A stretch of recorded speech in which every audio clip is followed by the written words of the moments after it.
Good morning friends, स्वागत आहे तुमचं आजच्या प्री मार्केट रिपोर्टमध्ये. तर मग चला सुरुवात करूयात आजच्या या प्री मार्केट रिपोर्टला आणि जाणून घेऊयात की आज आपल्या स्टॉक मार्केटमध्ये काय होऊ शकतं ते. त्याआधी तुम्ही जर चॅनलवरती नवीन असाल तर चॅनलला सबस्क्राईब करायला विसरू नका. आणि तुम्ही स्टॉक मार्केटमध्ये अजूनही तुमचं डिमॅट अकाउंट ओपन केलेलं नसेल तर डिस्क्रिप्शनमध्ये लिंक आहे, त्यावरती क्लिक करून तुम्ही तुमचं free of cost demat account आजच ओपन करा आणि आमच्यासोबत जॉईन व्हा. तर मग चला सुरुवात करूयात आजच्या या व्हिडिओला.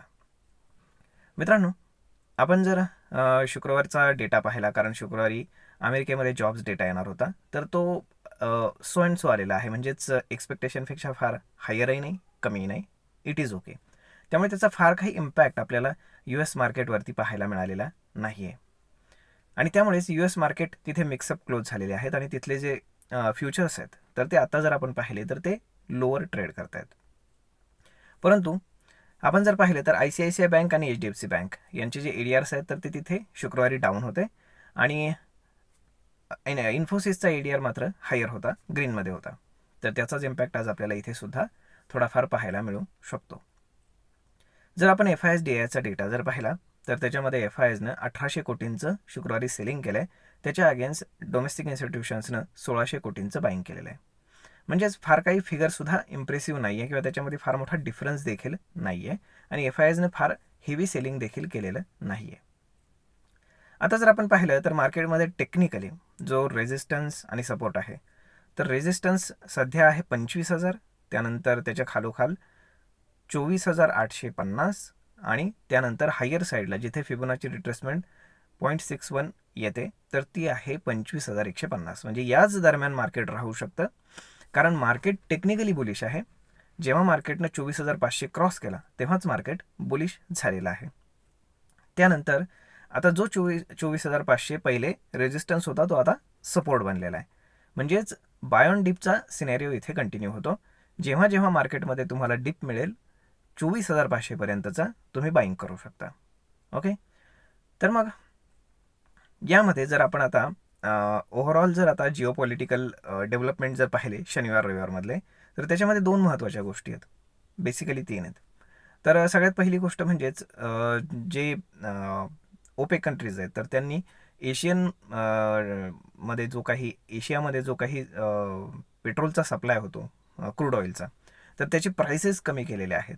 परंतु त्याचा इम्पॅक्ट आपल्याला प्राईसमध्ये ॲक्च्युअल पाहायला मिळाला नाही, कारण त्यांनी तिकडे प्राइसेस कट केले आणि लगेचच दुसऱ्या दिवशी सिरियामध्ये गृहयुद्ध झालं आणि तिथले जे काही राष्ट्रपती आहेत तर त्यांना हाकलून लावण्यात आलं. त्यामुळे तिथे एक जिओपॉलिटिकल टेन्शन क्रिएट झालं आणि सिरियामध्ये सुद्धा, किंवा सिरिया त्याच भागामध्ये येतो, त्याच एरियामध्ये येतो, त्यामुळे तिथे जिओपॉलिटिकल टेन्शनमुळे पुन्हा ती जी अपॉर्च्युनिटी होती ती मिस झाली सगळ्यांची. ओके, त्यानंतर साऊथ कोरियामध्ये जर पाहिलं तर तिथेही थोडंसं त्यांचं पॉलिटिकल टेन्शन चालू आहे. पहिली इमर्जन्सी लावली, नंतर काढली, बऱ्याच गोष्टी अजूनही तिथे डेव्हलप होत आहेत, परंतु क्लिअर सिनेरिओ तिथे देखील नाही आहे.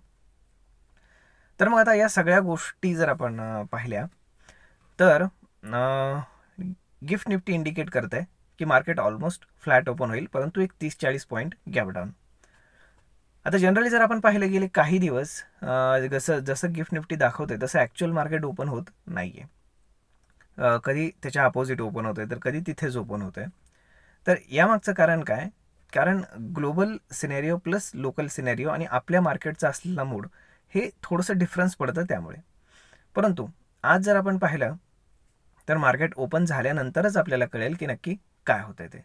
कारण मार्केट जिथे आहे तर तिथनं एक जर हाय मार्केटनं पुन्हा थोडासा क्रिएट केला, जिथे आपण काय म्हणू शकतो की जो गुरुवारचा हाय आहे तर तिथे जर मार्केट पुन्हा एकदा जाऊन जर खाली आलं तर 24,500 पर्यंतचा डिप आपल्याला पाहायला मिळू शकतो आणि त्यानंतर मार्केट पुन्हा एकदा रॅली करू शकतं.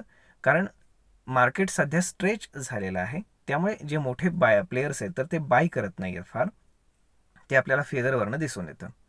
कारण साहजिकच आहे, महाग बाय करण्यापेक्षा थोडं खाली आलं तर त्यांना स्वस्तामध्ये शेअर्स मिळतील आणि ते चांगल्यापैकी बाईंग करू शकतील आणि मग तिथनं एक नेक्स्ट लेग ऑफ रॅली आपल्याला पाहायला मिळू शकते. त्यामुळे जर आता इंडिया विक्स जो आहे तर तो इव्हेंटमुळे वाढलेला होता, त्यामुळे ऑप्शनच्या प्राइसेस इन्फ्लेट झाल्या होत्या.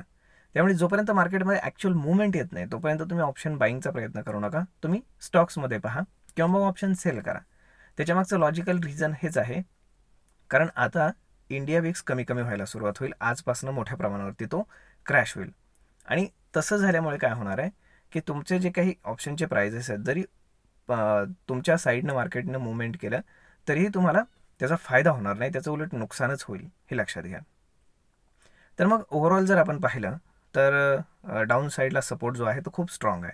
म्हणजे 24,000 आणि त्याच्या खालचे जे काही ऑप्शन्स आहेत ते तुम्ही सेल करू शकता, कारण तिथपर्यंत या आठवड्यामध्ये मार्केट जाण्याची शक्यता बिलकुल नाही आहे, किंवा असली तरी प्रचंड कमी आहे. आणि मग तुम्ही त्या पोझिशन ॲडजस्ट करू शकता, तुम्हाला तसा भरपूर वेळसुद्धा मिळेल. आणि अपसाईडला जर पाहिलं तर साधारण 25,500च्या वरती जे काही कॉल्स आहेत ते तुम्ही राईट करू शकता, सेल करू शकता. तिथेही तुम्हाला बऱ्यापैकी प्रीमियम्स मिळत आहेत.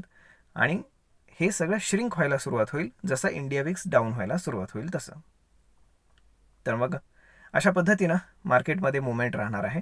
आता जिओपॉलिटिकल टेन्शनमध्ये सिरियामध्ये आज काही घडतंय का, त्याच्यावरती फार काही डिपेंड आहे की मार्केटमध्ये नक्की काय होऊ शकतं. ओके, त्यामुळे लेट्स सी काय होतं ते. आय होप तुम्हाला हा व्हिडिओ, ही माहिती ट्रेड आणि इन्व्हेस्टमेंट करण्यासाठी नक्कीच उपयोगी पडली असेल. जर हा व्हिडिओ तुम्हाला आवडला असेल तर आपल्या जवळच्या मित्रमंडळींसोबत देखील हा व्हिडिओ तुम्ही शेअर करायला विसरू नका. धन्यवाद.